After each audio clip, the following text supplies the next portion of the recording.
ওকে, গ্রাফপ্যাড prism uses related যে সমস্ত technical এবং স্ট্যাটিস্টিক্যাল ইস্যু রয়েছে, সেই টেকনিক্যাল এবং স্ট্যাটিস্টিক্যাল ইস্যুগুলো নিয়ে আমি একটি ভিডিও সিরিজ ওপেন করতে যাচ্ছি।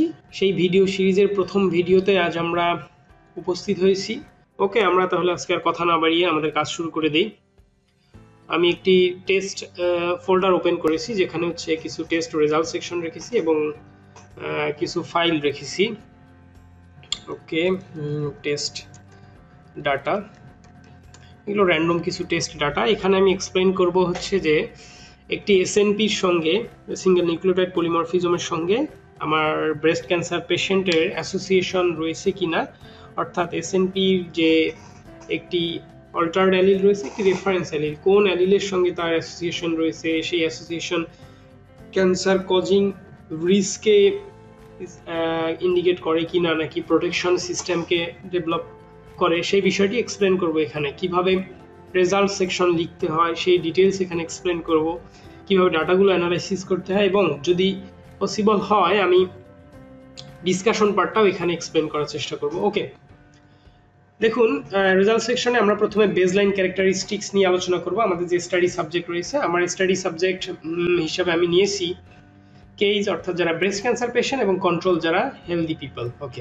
ওকে, আমরা baseline characteristics of the study subject. Baseline characteristics বলতে কি, যেমন হচ্ছে আপনি যে পেশেন্টগুলো নিয়ে স্টাডি করছেন তাদের এইজ কেমন, সেটা হচ্ছে যে কেজের এজ, যে অ্যাভারেজ এজটা কেমন, তারপর রয়েছে হচ্ছে যে কেজের সঙ্গে কন্ট্রোলের যে অ্যাভারেজ এজের পার্থক্য কতটুকু, এটা হবে মেইনলি অ্যাভারেজ এইজ। ওকে, এবং তাদের মধ্যকার যে মানে অ্যাভারেজ এইজের যে ডিফারেন্সটা কি বলে যে স্ট্যাটিস্টিক্যালি সিগনিফিকেন্ট কিনা, সেই বিষয়টি এখানে এক্সপ্লেন করব আমরা। ওকে, দেন আমরা আবার এজকে এজ গ্রুপে ভাগ করতে পারি। দেন বিএমআই রয়েছে, বিএমআই গ্রুপ রয়েছে, মেনস্ট্রুয়াল স্ট্যাটাস রয়েছে, যেহেতু ব্রেস্ট ক্যান্সারের সঙ্গে মেনস্ট্রুয়াল স্ট্যাটাসটা জড়িত, ভালো ইনভলভ বলা যায়। দেন ফার্স্ট পিরিয়ড কবে হয়েছিল, অর্থাৎ এজ অ্যাট মেনার্ক, সেটার পার্থক্য থাকতে পারে, এই ধরনের বিষয়গুলোতে। নাম্বার অফ প্রেগনেন্সিস, যে মহিলারা ছিলেন, এখানে সবাই মহিলা ছিল ব্রেস্ট ক্যান্সারের ক্ষেত্রে, যদিও ব্রেস্ট ক্যান্সারে কিন্তু পুরুষ পেশেন্টও পাওয়া যাচ্ছে বা যায়, সেটার পরিমাণ অনেক কম, তাই এখানে ইনক্লুড করা হয়নি। ওকে, আমরা এই ডাটাগুলো বা এই রেজাল্টগুলো কিভাবে ক্রিয়েট করব, সেজন্য আমাদের অবভিয়াসলি ডাটা রয়েছে। সেই ডাটাটা কি, এই যে দেখুন টেস্ট ডাটা আমি একটি রেডি করেছি।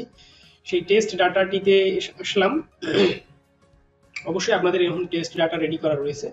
আমি প্রথমেই বলবো যে আপনি টেস্ট ডাটাগুলো সিলেক্ট করবেন। আমার এটা অলরেডি টেবিল করা রয়েছে, আমি জাস্ট টেবিল থেকে ব্যাক করে অন্য একটা ফরম্যাটে যাই, তারপর আমি এটা টেবিলে ক্লিক। তো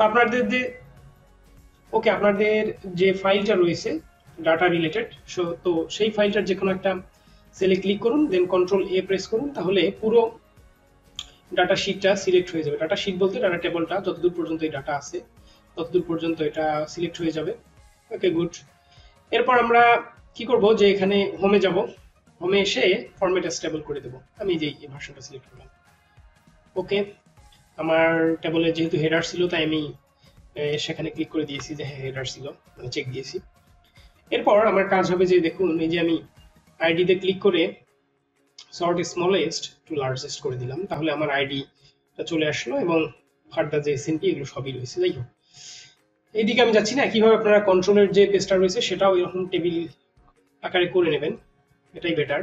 ওকে ওকে, আমাদের এখন দেখুন যে প্রথমে এইজ, এভারেজ এইজটা বের করতে হবে কেজের ক্ষেত্র এবং কন্ট্রোলের ক্ষেত্র। আবার দেখতে হবে যে তাদের মধ্যে যে ডিফারেন্সটা রয়েছে সেটা কতটুকু স্ট্যাটিস্টিক্যালি সিগনিফিকেন্ট। ওকে, আমরা এই বিষয়টি এখন এক্সপ্লেন করব। সরি, আমার গলায় বেশ সমস্যা, তাই আমার কথা বলতে সমস্যা হচ্ছে, আমার এই ধরনের ভয়েসের জন্য এক্সট্রিমলি সরি। আমরা কি করব, যে এইজ অ্যানালাইসিস করব, সেটা হচ্ছে কেজের এবং কন্ট্রোলের।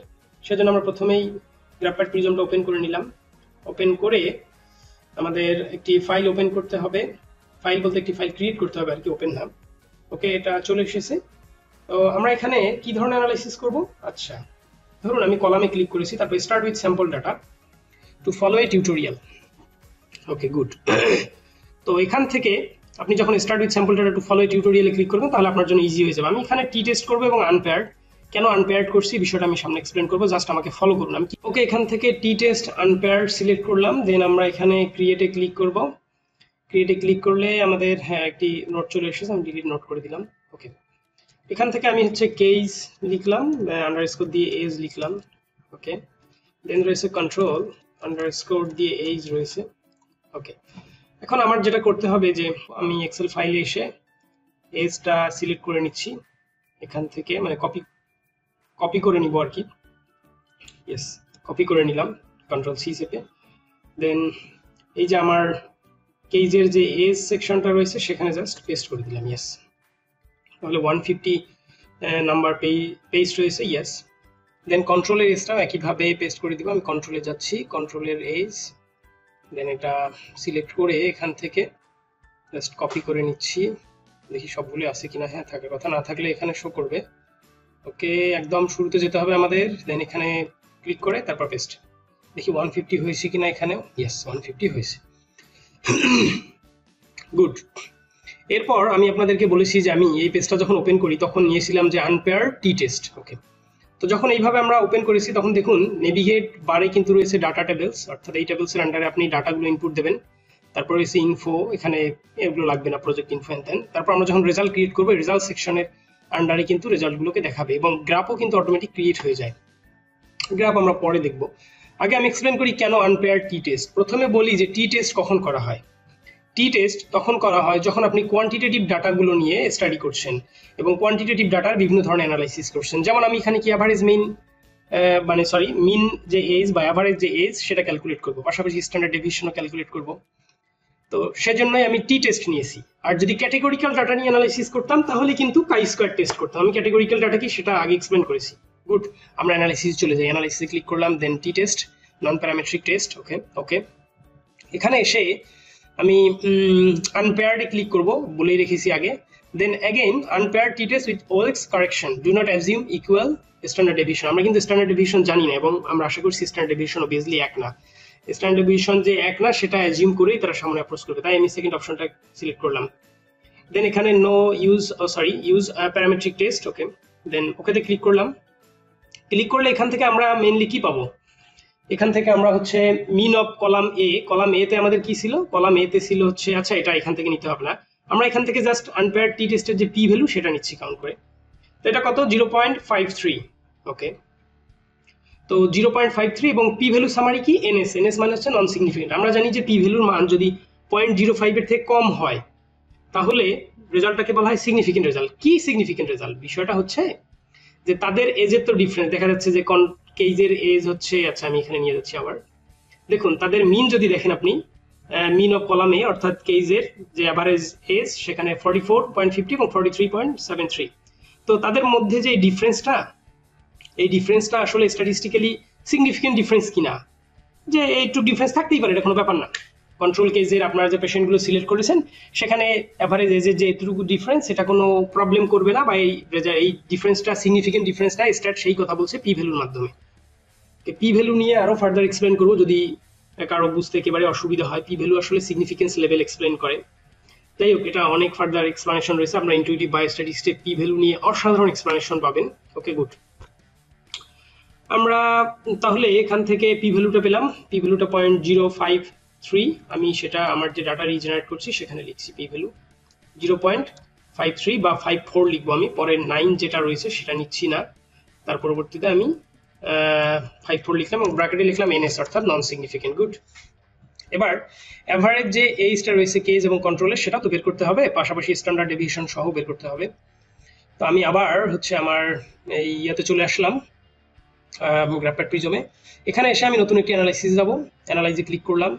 দেন আমাকে এখানে গ্রুপ অ্যানালাইসিস, দেখি column analysis probably, yes column অ্যানালাইসিসের আন্ডারে রয়েছে ডেসক্রিপটিভ স্ট্যাটিস্টিক্স। এখানে ক্লিক করে এই যে কেজ এবং কন্ট্রোল এগুলো সিলেক্ট করাই রয়েছে, আনপেয়ার্ড টি টেস্ট, ইয়েস ওকেতে ক্লিক করলাম। তারপর এখান থেকে আমি হচ্ছে mean, standard deviation, standard error of mean এগুলো দেখতে চাই, জাস্ট এখানে ওকেতে ক্লিক করলাম। তাহলে দেখুন এবার তারা বলছে যে এই যে মিন আমার কেজের যে এজ রয়েছে তাদের মিন কত, 44.50 এবং স্ট্যান্ডার্ড ডেভিয়েশন কত, অর্থাৎ ডাটাগুলোর ফ্লাকচুয়েশন মানে ফ্লাকচুয়েট করেছে কতটুকু, 10.70 সেটা নিচ্ছি। ওকে, আমি এখানে লিখছি যে অ্যাভারেজ এজ, এটা আসলে তাহলে 44.50, এটা বেশ টাইম কনজিউমিং একটা প্রসেস। এখানে প্লাস মাইনাস সাইনটা নিয়ে আসতে হবে, আমি আমার অন্য একটা পেজ থেকে জাস্ট কপি করে এখানে পেস্ট করে দিব। আপনারা এটা কিভাবে ওয়ার্ড ফাইলে নিয়ে আসতে হয় এটা একটু দেখে নেবেন, বা আমি এটা মেনে দেখানোর চেষ্টা করছি। দেখি, ইনসার্টে যাবেন, ইনসার্ট থেকে সিম্বল নিয়ে আসবো আমরা অবভিয়াসলি। সিম্বলে এখানে যে দেখুন প্লাস মাইনাস আমি যেহেতু ইউজ করেছিলাম এখানে রয়েছে, নাহলে আপনারা একটু গুগলে সার্চ করে দেখে নেবেন। ওকে, তারপর এখানে স্ট্যান্ডার্ড ডেভিয়েশনটা লিখতে হবে। কিভাবে স্ট্যান্ডার্ড ডেভিয়েশন, এই যে দেখি 10.70।